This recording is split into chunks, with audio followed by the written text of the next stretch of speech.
Department of State, Washington, May 11, 1948. Memorandum for the President. The Department of State recommends that the President approve the following position on Palestine for the United States during the remainder of the special session of the General Assembly, and authorize the United States delegation to introduce necessary resolutions, if that appears desirable in the light of the negotiating situation at Lake Success.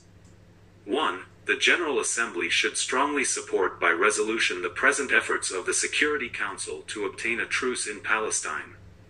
2. The General Assembly should appoint a United Nations Commissioner for Palestine, who shall have the following functions. A. The United Nations Commissioner shall use his good offices as a mediator with the local and community authorities in Palestine to 1. Arrange for the operation of common services necessary to the maintenance of law and order in Palestine and the health and well-being of its population. 2. Assure the protection of the holy places, religious buildings and sites in Palestine. 3. Assist in reaching agreement between the local and community authorities on the future government of Palestine. B. The United Nations Commissioner shall cooperate with the Truce Commission for Palestine appointed by the Security Council in its resolution of April 23, 1948.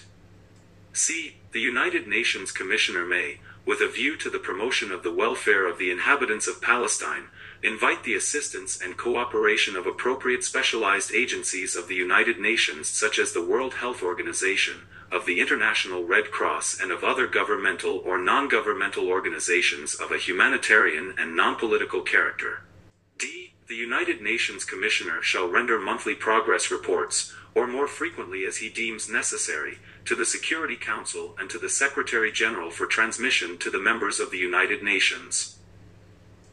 E. The United Nations Commissioner shall be guided in his activities by the provisions of this resolution and by such instructions as the Security Council may consider necessary to issue. F. Measures taken by the United Nations Commissioner under the terms of the present resolution shall become immediately effective unless the United Nations Commissioner has previously received contrary instructions from the Security Council. 3. The General Assembly should establish a temporary United Nations trusteeship for the City of Jerusalem under the direction of the Trusteeship Council or some other form of special regime under the United Nations auspices for that city. 4. The November 29, 1947, resolution should stand, except that the General Assembly should relieve the Palestine Commission of any responsibilities thereunder and should take note of any directive given by the General Assembly to the Trusteeship Council regarding an alternative course with respect to the City of Jerusalem.